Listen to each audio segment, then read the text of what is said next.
and I've got Colby with me, who was instrumental in making this project happen with the Isuzu. But by now you've probably already seen the whole film, which if you haven't, go watch that real quick. But we got a lot of questions about what we did to this truck, how we got it ready for the trip, what upgrades we've done, and some stuff that we have planned. Colby really helped us get all of this stuff together to be ready to go on this film. Yeah, you know, Adam and I were kind of joking around a while back about buying one of these kind of old cars and doing something. Adam's got a long history with much more expensive square trucks. Some weird square trucks. But, you know, we hopped on the local Craigslist, and when we saw this, it was like, oh yeah, this is going to happen. Yeah. But the biggest problem was that, you know, Adam and I both really like cars, but we likely don't know much more about cars than most of you guys out there. No. So it was kind of I mean, the Isuzu build itself was kind of an adventure in itself, right? Yeah, it was. I really enjoyed doing it. I mean,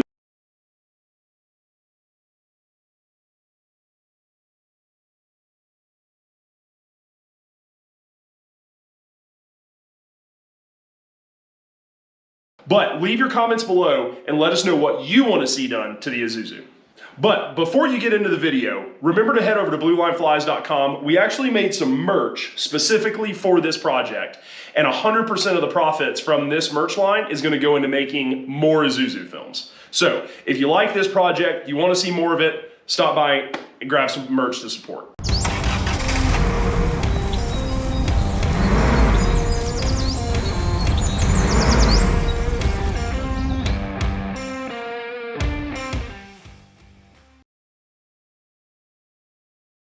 Colby knows all about electronics. That's why we've got him. I think it's I'm really just pulling wires and putting them in new spots, and we're gonna see what happens. That's the basics of it. There you have it. That's electrical engineering. I'm pretty sure that's all they do. Well, that's what they did in the Isuzus. That's how they got these things to run. It was completely trial and error. I am trying to remove one of these welded on nuts so that we have a little extra room on here to mount this up the way we want to. Unfortunately, when you weld metal, it kind of like melts it together and you can't just take it off. So we're gonna have to figure out something to remove some of these nuts so we can use this plate to mount up our fuse block. There's an angle grinder. Do we have an angle grinder? As long as there's no gas around, I've heard that it's okay to use it. We might use the angle grinder. So we got an actual tool. I got an angle grinder here, much easier than trying to break these off. We're just gonna go ahead and zip these nuts right off the back of here. They've got 4 little spot welds on them. We'll just grind off those spot welds on each corner. That'll give us a nice flat plate to work with. We can kind of mount it up wherever we want in that engine bay. And this is gonna be the plate that holds our fuse block, and then it's gonna hold a couple of the other little accessories that are hanging around in the engine bay there. Where did this plate come from? I have no idea. Find it in the car? It was in the car. It's factory Isuzu, so we're going bone stock on this thing. All right, so you can see we got this plate in here mounted. This gives us an awesome spot to get in here. Kind of line this up. We'll get some holes drilled so we can get this thing mounted in here. But you can tell, I mean, this thing's solid. And we'll be putting some actual thick gauge wire on here to run these lights and our charging system. All right, so the fuse block is ready to go. Now we just got to get it wired in. So we picked up some stuff to kind of get everything set up here. We're gonna go ahead and run our power wire straight to the battery.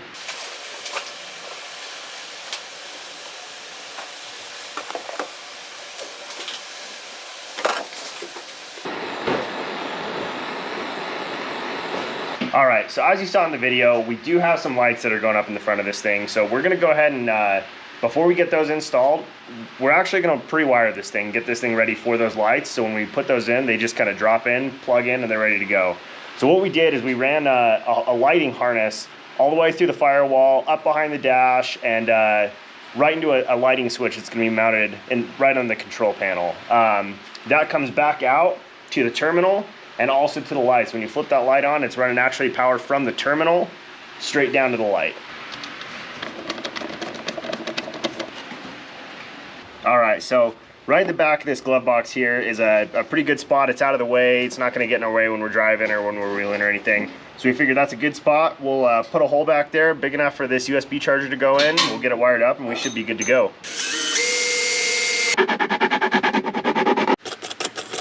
All right, so you can see on top of this cover here, it's got some labeling here for us. This one's gonna be the auxiliary lights up front that we're running. Electronics is gonna be all of our charging stuff inside the glove box. You know, we wired that USB port in there. That's going right to this electronics tab. And we should be good to go on all of our charging needs now. The battery was actually pretty old in this thing. We went and got it tested, and it said it was like on its last leg. And driving this thing out into the middle of nowhere, no cell service, backcountry roads, plus all the charging that we needed to do, the battery wasn't gonna cut it. So we trashed it, and we've got a spot right here, and it was actually big enough to get an yellow top Optima. So we're gonna get that installed right here. So the way we're gonna do this is we're gonna run our fuse block directly to our battery. We're gonna run all of our new accessories, so our lights, charging system and everything onto our fuse block, and it's actually got 6 places on it. So what we can do is we can run 6 different accessories on here. We're gonna have some extra room if down the road we wanna add something or change some stuff around. It's gonna give us a lot of that modularity to be able to add and move things around in our electrical system. So this thing still has the stock battery cables on it, and they're more than adequate, but it can kind of make wiring things, wiring up our accessories a little bit harder. So we went ahead and picked up some new terminals that have some built-in connections on them. We're gonna go ahead and cut these out, get our new terminals put in, and then wire up our fuse block. So the terminals that we picked up, they're pretty cool. They've got some neat features on them that we really like. We really wanted to incorporate into the build. So on this terminal, you can see that it's actually got 2 posts where you've got some battery wires that can go in. What this is used for is you've got one post that's gonna be off of your main battery, and then a second larger terminal that you can use if you're running like a dual battery or an isolated system. And then these smaller ones over here, they're perfect for running like these fuse blocks where you don't need a huge like an 8-gauge wire or anything. You've got these smaller ones that you can run some basic accessories off of that you don't need to run off a fuse block or a relay system. Pretty NASCAR, dude. All right, guys, so this thing was idling pretty rough when we got it. The check engine light has been on, and the gentleman who we bought it from, I believe, had it kind of diagnosed with his mechanic, who at least gave us an indication that it was the idle air control valve. It's actually been idling rough than when we bought it. So we're gonna check for vacuum leaks up here in the top of the engine. Some of this hose looks okay, but some of it has got a little bit of dry rot on it. So we're gonna check this out first, but we ordered a new IACV online, and we're going to get that installed. Hopefully that fixes our check engine light and gets our idling a lot better. So I think between the idle air control valve and replacing a couple of these little hoses, we're gonna be set. We got this thing out. This was one of the worst locations for any car part that I've ever seen. Horrible to get to. It's gonna be super fun to replace, but as you can see, we got our new one here. We're gonna get that new one put in. That should solve our idling problem and get this thing just absolutely running like a top. And yeah, we should be good to go after that. We got the IACV installed. It is a huge pain in the butt for this Isuzu, and we needed both of us, so we didn't film a lot of it. But we've got it in over here underneath the intake manifold, and we've kind of checked out these vacuum lines. We replaced a couple. We did find a few that are loose, so maybe that was, hopefully, I mean, we found a couple that were totally disconnected, I'm sure by accident, but found a couple that were totally disconnected. We've got everything connected back up. We checked every connection, and we replaced a couple. We'll see what she does. See if the check engine light goes off. Oh!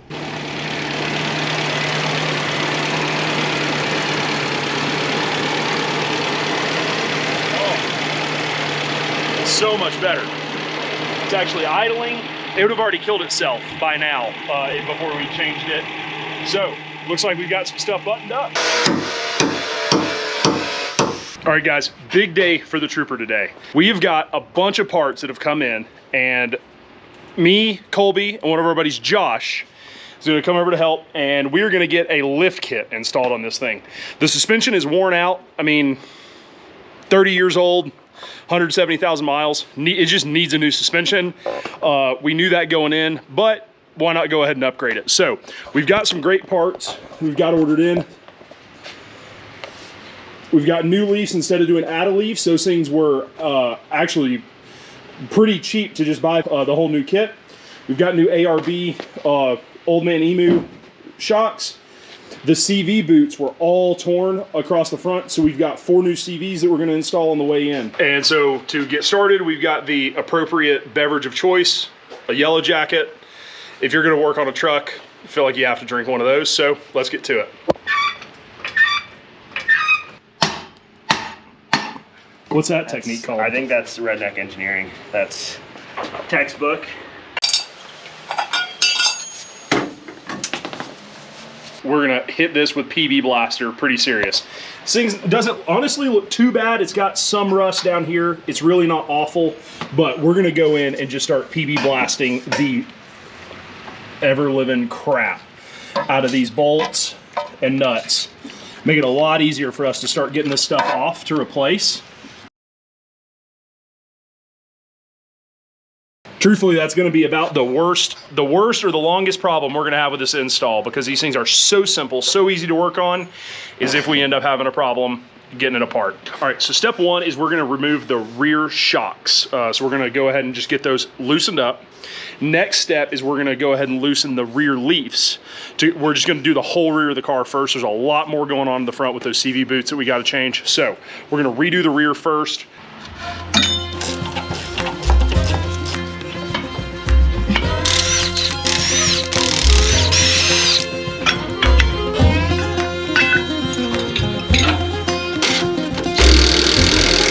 More or less rust than you'd expect from 30 years. About on par, actually. I've seen worse, but yeah, I've seen worse. Have you seen better? Yeah, but that's on like show cars and shit.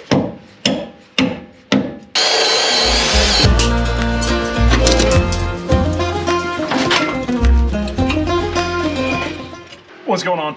Oh, just everything's just all corroded and broken down and seized in there. Just chipping away at the bushings, trying to get that out enough to free up that bolt.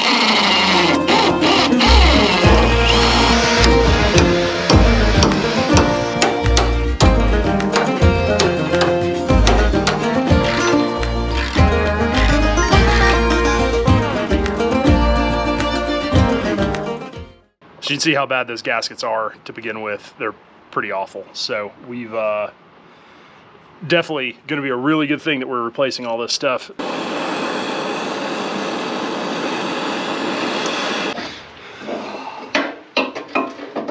Bastard's probably still too hot to grab.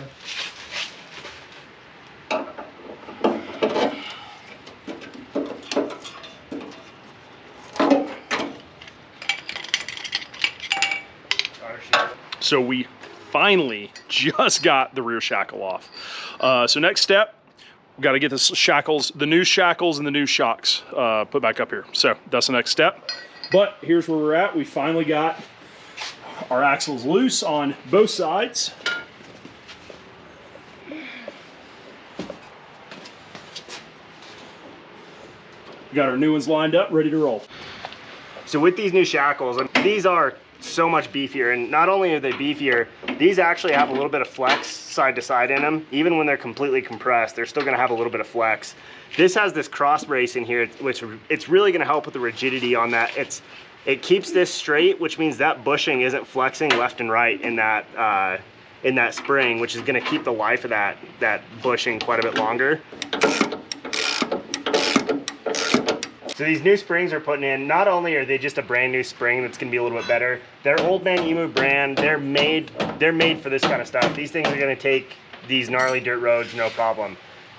Being a new spring, you could just put new springs in this thing and like some longer shackles and you'd get a lift out of that, maybe the same height that we are with what we're doing. But because we're keeping the shackle length almost the same, what we did is we did a larger leaf spring +1, so it's actually got an extra leaf in there, which is it's gonna give us more capacity for carrying gear. Where this thing before probably could have hauled a couple 100 pounds, we can really load this thing down with some gear and not get too much sag that we're not getting over obstacles out on the trail. So we've got the new leaf springs on. Next is we got to get the axle connected to it. We've got some brand new hardware with these big U-bolts. So that's all we got now is we just got to get these U-bolts on here, connected up to the axle, and that's going to give us our spot where we mount our brand new shock to as well. Look at the difference between these two here. I mean, we can see this one's a touch longer to begin with. If we kind of hold those at the same spot. So we are getting a little bit of a lift to allow us to get some bigger tires, but this thing is pretty freaking beat up. All of these bushings are worn out, which would make this thing a little rattly going over some big, bumpy washboard roads that we're gonna be on. So we've got these guys that are going on next, and this is gonna be a huge, huge help for this truck. Just to show you how bad this old suspension was, Colby's got a little test for us.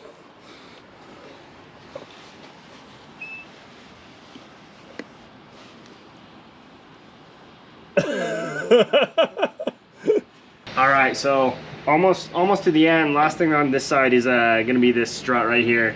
So it's got this little this threaded portion up top that just sits in the top hat up at the top of the right under the bottom of the car, and the other side is just gonna slide over here onto this this bolt right here.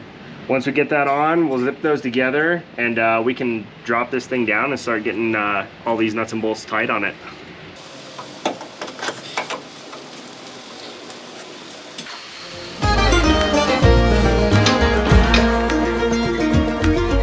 So all 4 CV boots on this thing are obviously the original ones, 30 plus years old with 170,000 miles on them.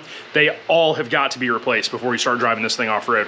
Step for tonight is we're gonna try to get this thing lifted up, pull the CV joints out so that we can get the boots off, repack them, and then we'll hopefully get all that done tonight. Hopefully don't run into anything crazy. Then tomorrow, we'll get those reinstalled with new grease, with the new CV joints, and the front lift kit. So we got to pull the calipers out, so we're gonna do the bolts right here. That's gonna give us access to be able to get to this CV axle, to be able to pull this whole assembly apart, plus be able to get to the strut easy. So we're gonna start pulling these bolts, get some stuff, start taking apart in here.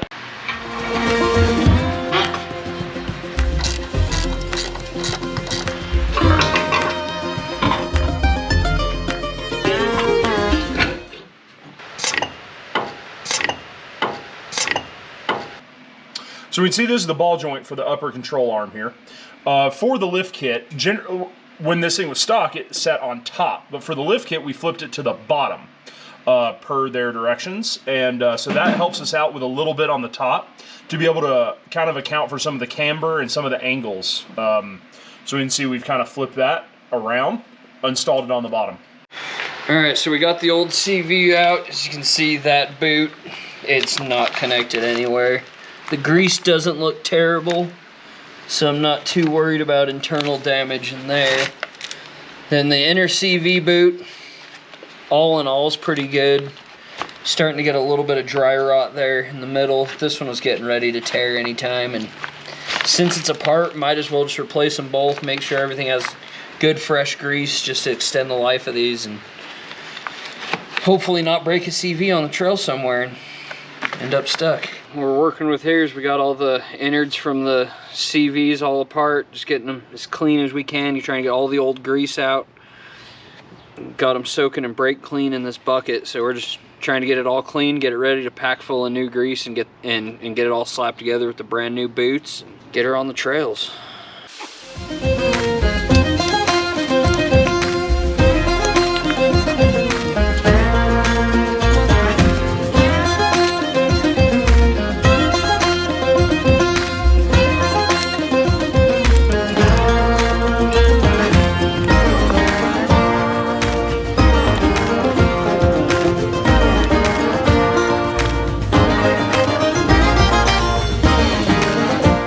Okay, now that one's ready to be reinstalled.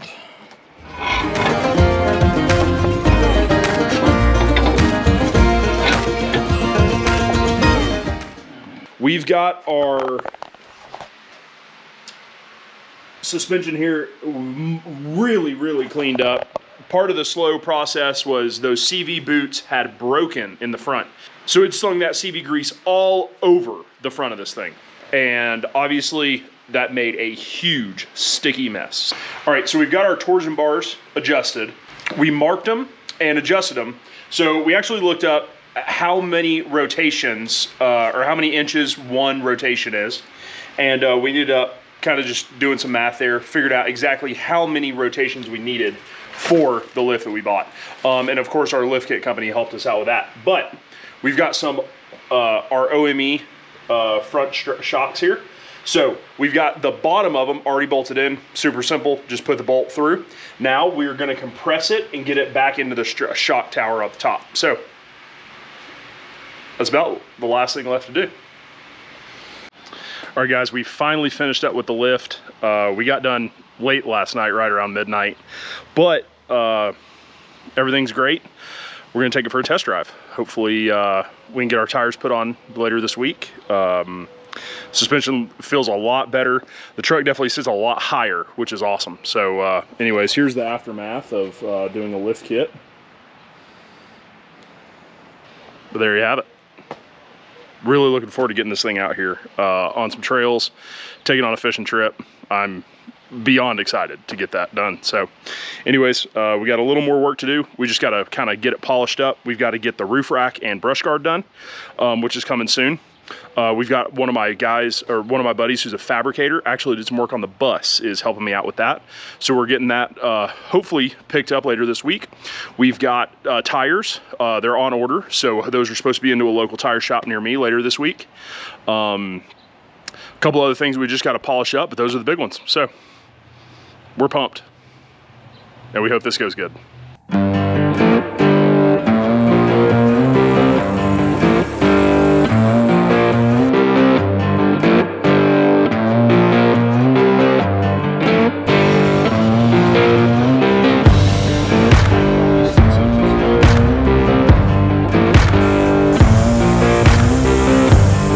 We searched online for a roof rack and a brush guard to complete this build.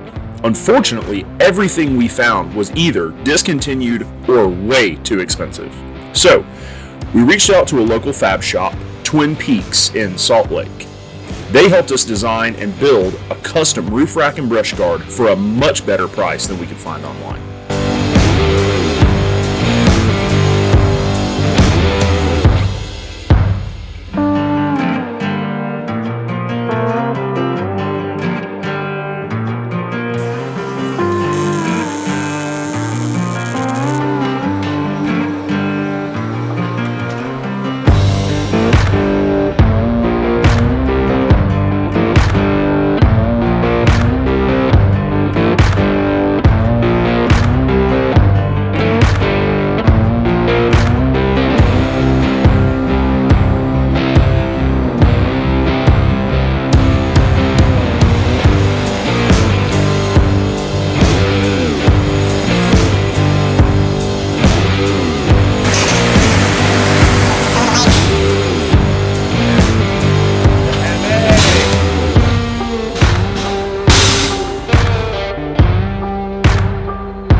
Your favorite part of the whole build was the IACV. My favorite part of the build was not the IACV. That was bad. That was the IACV. We have some words to say for sure. I mean, the first time I came over after the lift was done, you just walked in and it just looked mean. It looked tough after that. Yeah, and especially for how much work we put into the lift kit. Yeah. The lift kit was huge, but my favorite was the roof rack with the brush guard. It's pretty. I think like visually, and the roof rack was, we had to have the roof rack for the trip so that we could have the storage.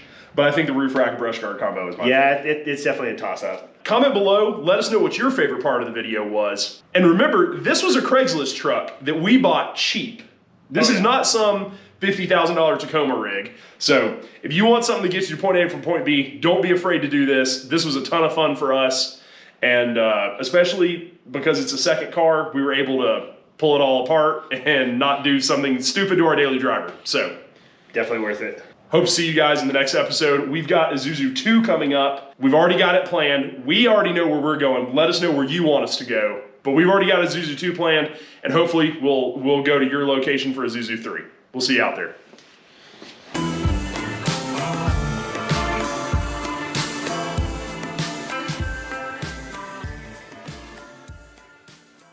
Like this episode and want to help support BLC's Project Isuzu? 100% of the profits from the Isuzu gear go straight back into producing more projects and future episodes. That was good. Did you hear that? That was really good.